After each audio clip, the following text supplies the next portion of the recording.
Primer apartado: la causa de la presencia del ser humano en este mundo.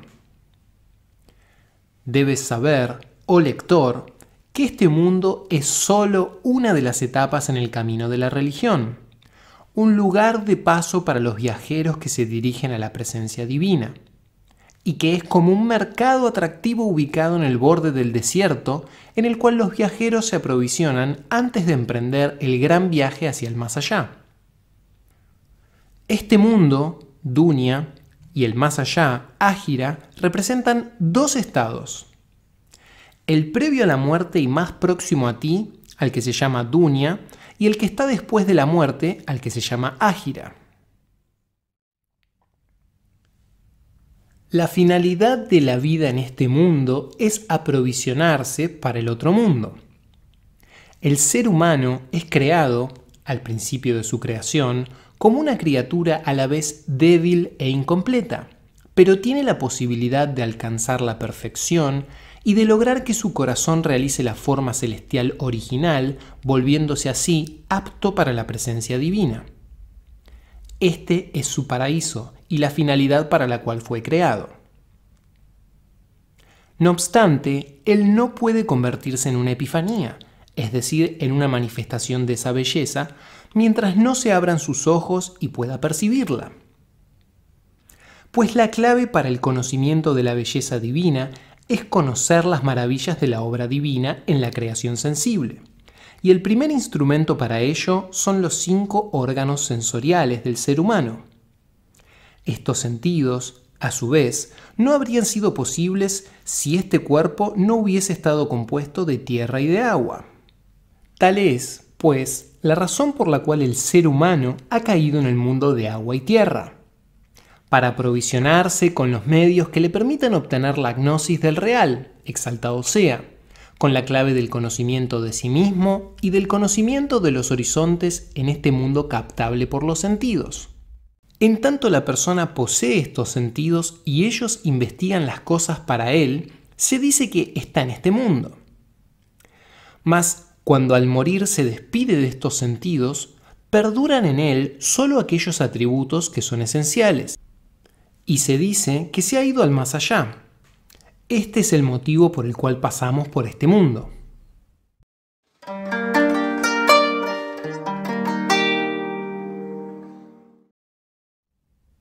Segundo apartado: la verdadera realidad, el perjuicio y el propósito de este mundo. Una persona necesita 2 cosas en el mundo. La primera es obtener un alimento para su corazón que lo proteja de aquello que puede provocar su ruina, y la segunda consiste en conseguir alimento para su cuerpo manteniéndolo a salvo de los destructores, o muhlikat. El alimento del corazón es la gnosis y el amor a Allah. Cada cosa requiere de una alimentación acorde a su naturaleza, a su predisposición inherente, y de lo expuesto previamente ha quedado claro que esto, es decir, el conocimiento de Allah y el amor hacia Él, es la predisposición inherente del ser humano. Y concordantemente, la causa de la destrucción espiritual del corazón humano consiste en ser absorbido por todo aquello que no sea Allah subhanahu wa ta'ala. El cuerpo debe estar al servicio del espíritu, porque el cuerpo es perecedero, pero el espíritu es inmortal. El rol del cuerpo respecto del espíritu es como el de un camello para el peregrino que se dispone a realizar la gran peregrinación hacia la Meca. El camello está al servicio del peregrino y no al revés, aunque éste está obligado necesariamente a proveer al animal de alimento, agua y refugio hasta llegar a la Kaaba, y luego queda relevado de esa responsabilidad. No obstante, esta obligación debe estar acorde a las necesidades. Si el peregrino se pasara todo el tiempo alimentando, acicalando y atendiendo a su camello, la caravana seguiría su marcha y lo dejaría atrás y éste moriría. Análogamente, si una persona derrocha todo su tiempo atendiendo a su cuerpo para fortalecerlo y resguardarlo de los peligros, se verá privado de la felicidad espiritual. El cuerpo necesita 3 cosas de este mundo: comida, vestimenta y albergue. La comida es alimentación y la vestimenta y el albergue son para el frío y el calor y para preservarse de la muerte. Las necesidades de una persona para su cuerpo no son más que estas, y ciertamente ellas son los fundamentos de este mundo. El alimento del corazón es la gnosis de Allah, y cuanto más, mejor. Mientras que con la alimentación del cuerpo, que es la comida, si ingieres demasiado de ella, te puede causar la muerte. Es debido a esto que Allah, exaltado sea, ha establecido un deseo ávido en el ser humano para incitarlo a procurarse comida, vestimenta y alojamiento, o de lo contrario, su cuerpo, es decir, su montura, perece. Y este deseo fue creado de tal modo que carece de límites. Continuamente desea más y más. La razón, en cambio, fue creada para contenerlo, y la ley sagrada, transmitida por boca de los profetas, para esclarecer todo esto. Ahora bien, ese deseo ávido es creado en primer término porque un niño necesita de él, desde el inicio mismo de su vida. La razón, en cambio, aparece después. Por ende, ese deseo ávido ocupa su lugar desde el inicio y se establece firmemente sin control hasta la aparición de la razón.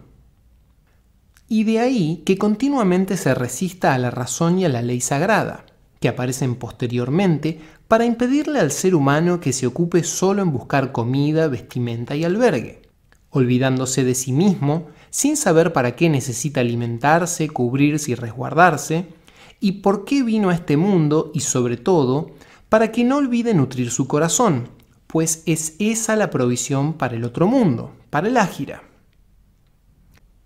Todo esto te permite, oh lector, conocer cuál es la verdadera realidad, el perjuicio y el propósito de este mundo. Ahora debes aprender cuáles son las dependencias y las actividades de este mundo.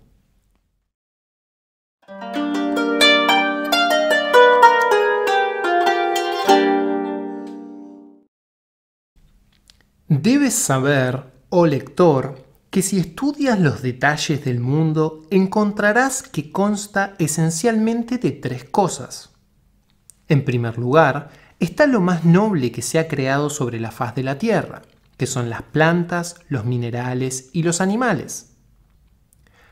La misma tierra, por su lado, es necesaria como hábitat de todos estos reinos, y también para la agricultura. Los minerales, como los metales, es decir, el cobre, el bronce, el hierro y los demás, son imprescindibles para fabricar herramientas. Los animales son útiles para el transporte y como alimento. En cuanto al ser humano, su corazón y su cuerpo se ocupan de estas cosas. El corazón deseándolas y procurándolas, y el cuerpo mejorándolas y cuidándolas. Los rasgos éticos nocivos o viciosos que arruinan al corazón, como la codicia, la avaricia, la envidia y la enemistad, aparecen en él debido a su apego y amor por esas cosas. Y esos vicios del corazón se generan, en última instancia, porque el cuerpo se enreda e involucra con las cosas de este mundo al punto de que el hombre se olvida de sí mismo al consagrarse por completo a los asuntos mundanos. Así como son tres los fundamentos de este mundo, comida, vestimenta y albergue, también son tres las actividades básicas que necesita el ser humano para obtener lo que busca de este mundo: agricultura, tejeduría y construcción, cada uno de los cuales tiene diversas ramas o especialidades. Algunas son actividades preparatorias, como el cardador de la lana y el hilandero que prepara las hebras para el tejedor, mientras que otras corresponden a la finalización del trabajo, como el sastre que termina lo que el tejedor empezó. Todos estos oficios y actividades requieren de materiales e instrumentos hechos de madera, hierro, cuero, etc. Y así es que aparecen oficios como el del herrero, el carpintero o el zapatero. Cuando aparecen todos estos oficios, quienes los cultivan deben ayudarse entre sí, porque ninguna persona puede ocuparse de todas estas tareas por sí sola. Y así es que se unen. El sastre trabaja para el tejedor y el herrero, confeccionando sus vestimentas. El herrero atiende las necesidades de los otros dos, suministrándoles herramientas. Y de esta forma cada uno trabaja para los demás. Con el tiempo aparecen entre ellas transacciones, y con ellas surge el antagonismo, pues algunas personas puede que no estén satisfechas con lo que les toca y ataquen así a los demás. Como resultado de esta situación, los seres humanos, que ya constituyen una sociedad, ven que necesitan otras artes. Primero, la política y el gobierno. Segundo, la judicatura y los fallos judiciales. Y tercero, el derecho y las leyes. Y que deben conocer estas disciplinas para utilizarlas como instrumentos de mediación entre las criaturas. Cada una de estas actividades constituye a su vez un oficio, aunque su ejercicio no se realice generalmente de manera manual.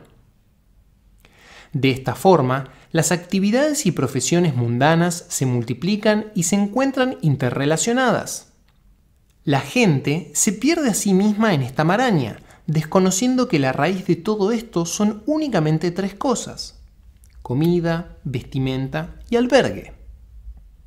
Y todo esto se ha vuelto necesario para satisfacer estas tres necesidades, que son imprescindibles para el cuerpo y su supervivencia, el cual es a su vez indispensable como vehículo para el corazón.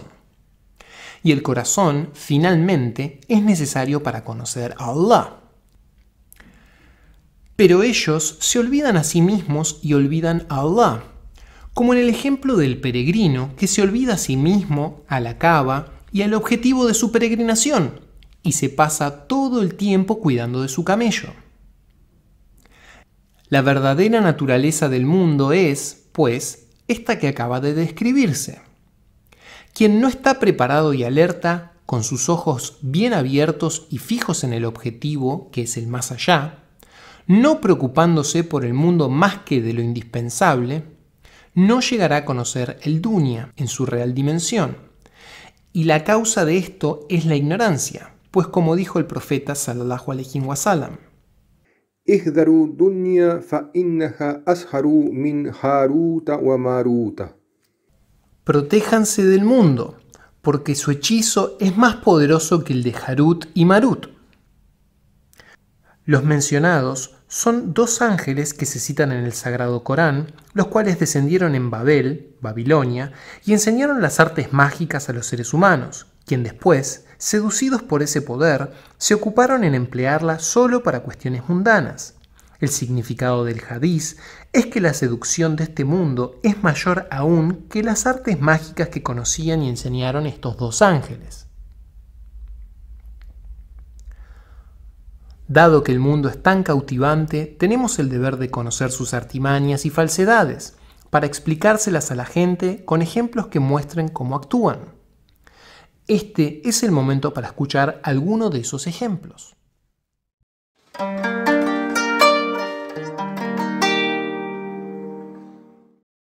Cuarto apartado. Ejemplos del hechizo del mundo y de la negligente desatención de sus moradores. Primer ejemplo. El primer hechizo de este mundo es que se presenta a sí mismo ante ti de tal manera que creas que siempre permanecerá contigo, fijo e inmóvil, a pesar de que está continuamente huyendo de ti. Y así es, pero se mueve muy gradualmente, poco a poco. Es como una sombra que proyecta el sol. Cuando la miras parece estar quieta, pero en realidad está moviéndose constantemente. Es obvio que con tu vida ocurre lo mismo. Se está yendo constantemente. Gradualmente, momento a momento, disminuye. Ese es el mundo, el dunya, esta vida, que huye de ti y te dice adiós, pero no te das cuenta. Segundo ejemplo. Su encantamiento consiste en que finge amistad contigo para convertirte en su amante. Y más aún, Simula que ha hecho un acuerdo contigo y que jamás te dejará por otro. Pero luego, repentinamente, se convierte en tu enemigo. Es como una mujer depravada y despreciable que engaña a los hombres convirtiéndolos en sus amantes para luego llevarlos a sus casas y matarlos. Recordemos que Dunya es un sustantivo de género femenino y por lo tanto es frecuente que se lo simbolice con una vieja fea e inmoral. Jesús, la paz sea con él, en una revelación propia que le concedió su Señor, vio al mundo como una mujer anciana y le preguntó: ¿cuántos esposos tuviste? Ella replicó: son demasiados para contarlos. ¿Murieron o se divorciaron de ti?, preguntó él. Y ella dijo: los asesiné a todos.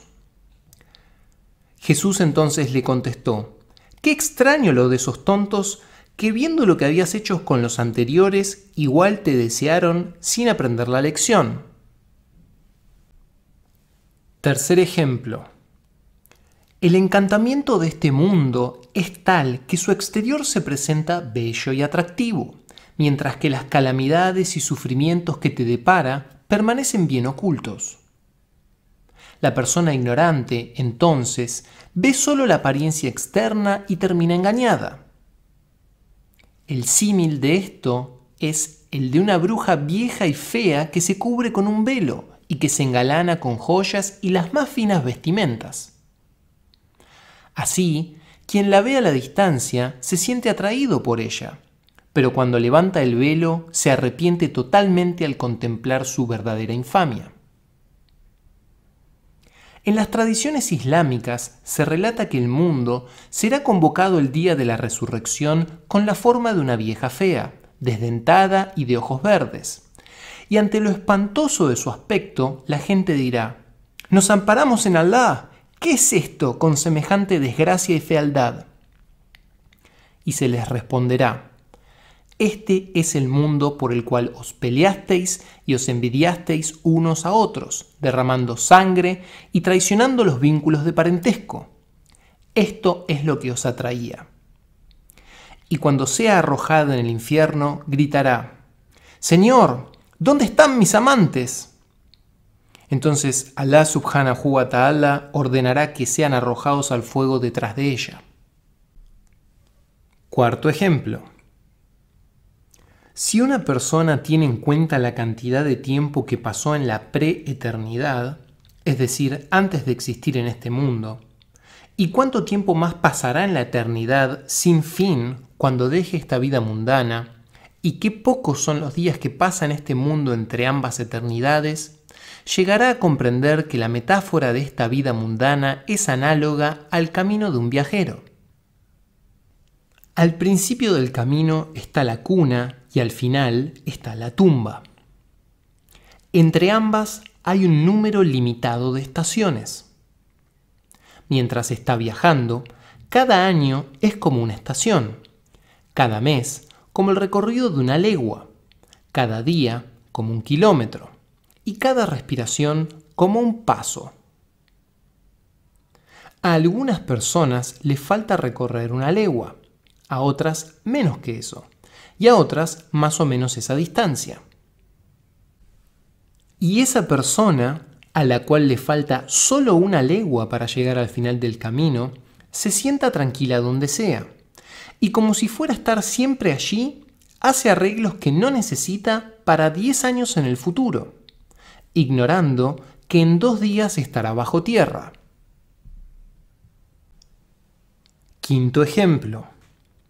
Debes saber, oh lector, que el deleite de los habitantes de este mundo con lo que consiguen en él, en relación a la desgracia y el pesar que ello les deparará en el más allá, es como el ejemplo de una persona que se atiborra de comida dulce y grasosa hasta que arruina su estómago. Percibe entonces la fetidez y repugnancia en sus intestinos, en su aliento y en sus deposiciones, y eso lo sume en la vergüenza ante la gente. Se lamenta de que lo placentero haya desaparecido y perdure solo lo desagradable. Cuanto más deliciosa es la comida, más fétidas son las deposiciones. Análogamente, cuanto más intenso es el placer en este mundo, mayor será la desgracia al final. Esto se hará evidente cuando el espíritu sea retirado del cuerpo. Quien más haya gozado de holgura, con huertos y jardines, con doncellas y jóvenes criados que lo atienden, con oro y plata atesorados, esa persona al momento de morir, más pesares, tribulaciones y tormentos tendrá que quien tenía poco y nada en este mundo. Y ese tormento y pesar no desaparecerán con la muerte, más bien lo contrario, se incrementarán, porque ese amor a este mundo se convierte en un atributo del espíritu, y éste perdura y no muere. Sexto ejemplo. Debes saber también, oh lector, que los asuntos que nos presenta este mundo nos parecen triviales. Y la gente piensa que esas banalidades no requerirán gran cosa. Pero resulta que un asunto menor a menudo genera otros 100. Isa, es decir, Jesús, la paz sea con él, solía decir: el que procura las cosas de este mundo es como quien bebe agua del mar. Cuanto más bebe, más sediento está. Sigue bebiendo hasta que muere y la sed nunca le abandona. Y nuestro profeta Mohammed sallallahu alaihi wasallam dijo: así como no es posible que una persona entre al agua sin mojarse, tampoco es posible que alguien se involucre en los asuntos de este mundo sin contaminarse. Séptimo ejemplo. El caso de la persona que viene a este mundo es semejante a alguien que se convierte en huésped de un anfitrión cuya costumbre es tener su residencia siempre lista para los invitados, a los que invita a un grupo tras otro. El anfitrión coloca frente a él una fuente dorada sobre la cual hay ciruelas acarameladas y un incienso de plata que contiene fragante madera de aloe e incienso para perfumarse y deleitarse con el aroma. El anfitrión come unas ciruelas y le pasa la fuente y el incienso a otros.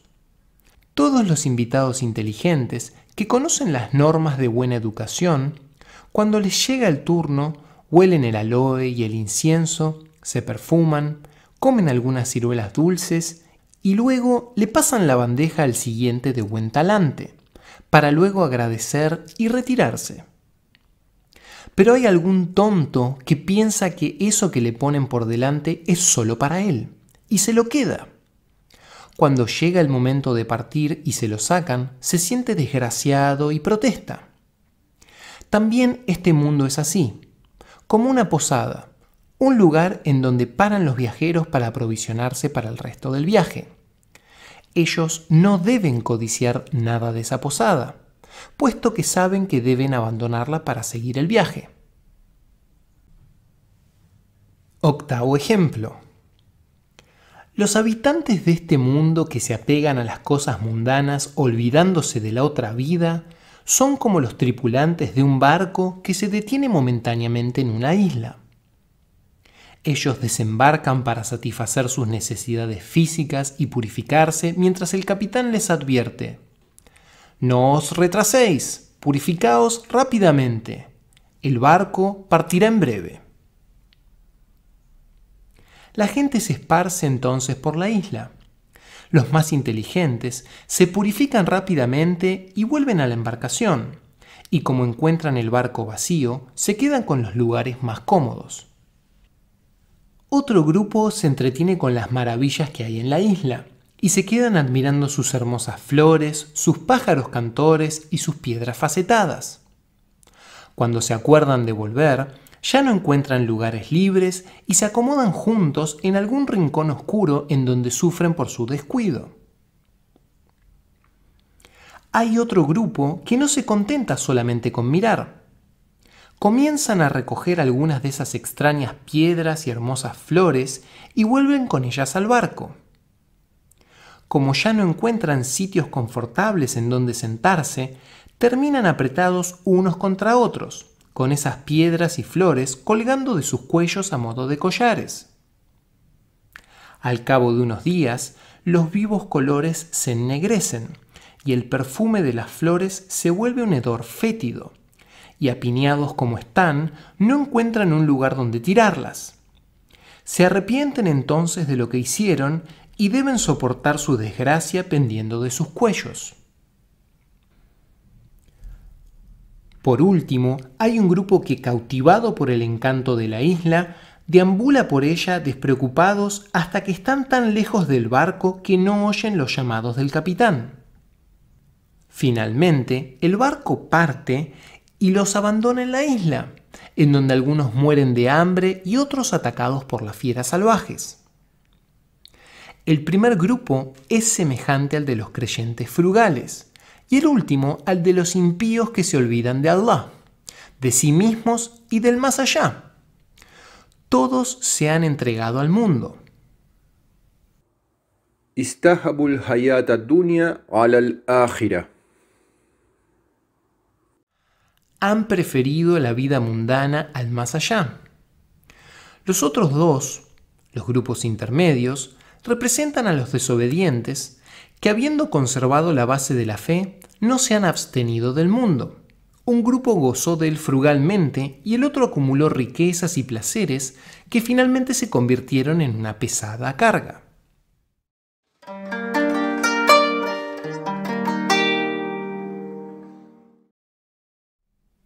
Quinto apartado. No todo en este mundo es condenable. Pese a esta censura previa del dunya, no debes pensar que todo lo que hay en este mundo está prohibido. Más aún, hay cosas que están en el mundo pero que no pertenecen a él. ¿De qué manera? El conocimiento y las acciones, por ejemplo, están en el mundo pero no son de él, pues acompañan al ser humano al más allá. El conocimiento permanecerá con él en el otro mundo exactamente como es en esta vida. En cuanto a las acciones, si bien no permanecerán con él tal cual son, sí lo harán sus efectos. Estos efectos se dividen en dos tipos. Una es la limpieza y la purificación de la esencia del corazón, que se alcanza renunciando a la desobediencia y el pecado, y la otra es el recuerdo, el dhikr de Allah, exaltado sea, que se consigue perseverando en los actos de adoración. Estos dos están entre los buenos actos perdurables. Como dice el Altísimo, والباقيات الصالحات خير عند ربك ثوابا. y los buenos actos perdurables son mejores para la recompensa ante tu Señor. El placer del conocimiento, el deleite del diálogo íntimo con Allah y la alegría en el recuerdo del Altísimo son mejores que todos los otros placeres. Están en el mundo pero no pertenecen a él. Consecuentemente, no todos los placeres son condenables, solo los goces efímeros que no perduran.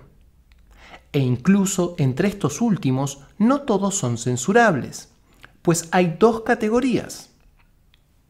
Una categoría está representada por aquellos goces que, aunque pertenecen a este mundo y desaparecen con la muerte, como la comida, las relaciones sexuales, la vestimenta y la vivienda, en la medida en que se necesiten, es decir, sin incurrir en excesos, son sin embargo una ayuda para trabajar en pos del otro mundo, para el conocimiento, para las buenas acciones y para incrementar el número de creyentes, pues todas estas son condiciones propias del camino hacia el ájira.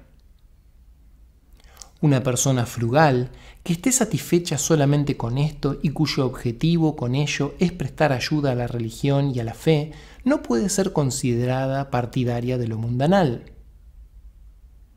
En cambio, la otra categoría, la de los placeres mundanos censurables, comprende a aquellos cuyo objetivo no es trabajar por el triunfo de la religión y que en realidad no provocan más que distracción, insolencia, predominio de la animalidad en el mundo y aversión por el más allá.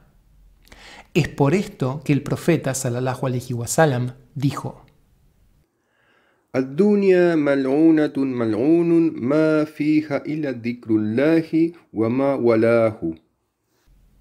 Este mundo está maldito y está maldito todo lo que hay en él, excepto el recuerdo de Alá y lo que lo promueve. Lo dicho hasta aquí es suficiente para explicar la verdadera naturaleza y el propósito de este mundo. Nos referiremos a lo que resta en la tercer parte, donde se tratan los obstáculos en el camino de la fe.